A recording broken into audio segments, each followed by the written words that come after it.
नमस्कार, news nation के digital platform पर आप सभी का स्वागत है। आपके साथ इस वक्त मैं लक्ष्मी उपाध्याय। नमस्कार, आपके साथ हूं मैं खुशबू मनोरमा मिश्रा। और आज जिस टॉपिक पर हम बातचीत करेंगे वो बहुत महत्वपूर्ण है, क्योंकि देखिए अब असम के सीएम हिमंता बिस्वा शर्मा ने तो बयान दिया ही था पीओके को लेकर, लेकिन अब बयान गृह मंत्री अमित शाह का सामने आ गया है पीओके को लेकर। पीओके को लेकर अमित शाह संसद में भी इस बात को लेकर कहते रहे हैं कि पीओके भारत का हिस्सा था, है और रहेगा।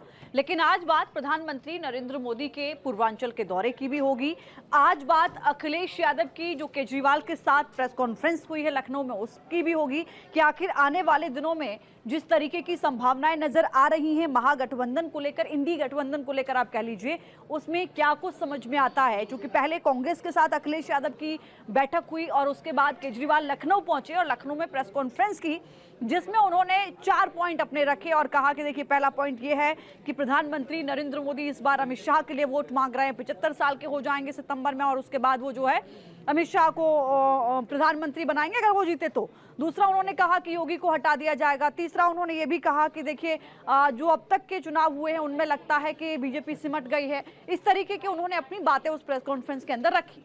बिल्कुल, तो नजर इस पर भी रहेगी। और जैसा कि देखिए, हम चर्चा कर रहे थे पीओके को लेकर अमित शाह के बयान की, ये इसलिए चर्चा में है क्योंकि देखिए इससे पहले हिमंता बिस्वा शर्मा ने कहा, और आज जब अमित शाह ने एक रैली में इस बात को दोहराया तो इसके मायने आप समझिए।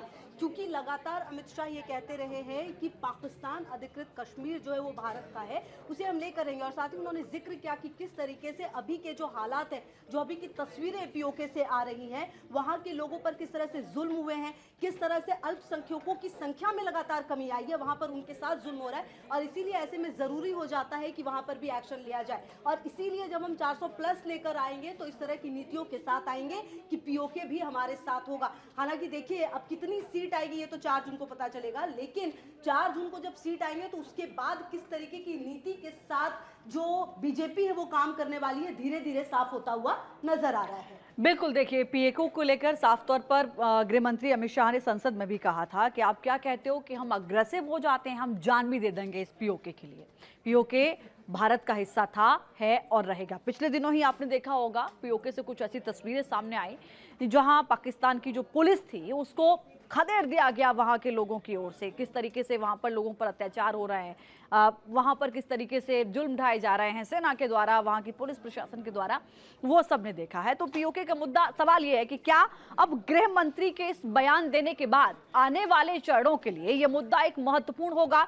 क्या इस मुद्दे पर जाकर वोटर अपना वोट करेगा? ये एक महत्वपूर्ण है। क्या ये मुद्दा इंडी गठबंधन के लिए भी मुद्दा रहेगा? क्या इस पर भी गठबंधन की ओर से कोई जो है विवाद न होकर कोई बयान ऐसा आता है जो एक मुद्दा बने? इस पर नजर रहेगी। चूंकि 4 चरणों के चुनाव के बाद पीओके का जिक्र हालांकि होता रहा है, लेकिन इतने अग्रेशन के साथ गृह मंत्री का पीओके को लेकर यह बयान दे देना कि सही समय पर सही कदम उठाया जाएगा, यह अपने आप में महत्वपूर्ण हो जाता है। बिल्कुल। और देखिए, बात अगर विपक्ष की जाए तो मणिशंकर अय्यर का जिक्र बहुत जरूरी है, क्योंकि उन्होंने अभी कुछ दिन पहले कहा था कि किस तरीके से एटम बम का उपयोग हो सकता है, परमाणु बम का उपयोग हो सकता है, जो कई बातें उनकी तरफ से भी कही गई थी पाकिस्तान को लेकर, और विवाद उसी के बाद मसलन शुरू हो गया। और देखिए, जब अमित शाह की बात आप करें तो उन्होंने इस दौरान ये भी जिक्र किया कि हमने जब से वहां पर 370 को हटाया अपने कश्मीर से, वहां पर हालात देखिए कितने अच्छे हो गए। उन्होंने जिक्र किया कि किस तरह से पहले पत्थरबाजी होती थी, अब बिल्कुल वहां पर शांतिपूर्ण माहौल है,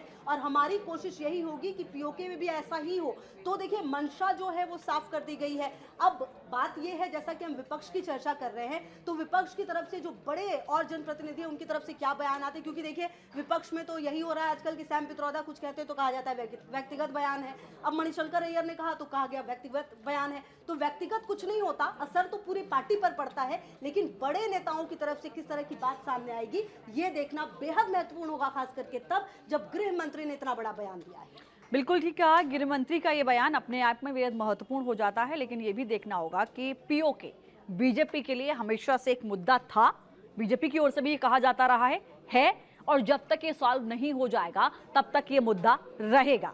सवाल ये है कि आने वाले 3 चरणों में ये मुद्दा कितना बड़ा मुद्दा रहता है, इस पर रहेगी नजर। बिल्कुल, तो तमाम खबरों पर रहेगी नजर। आप रहिए हमारे साथ।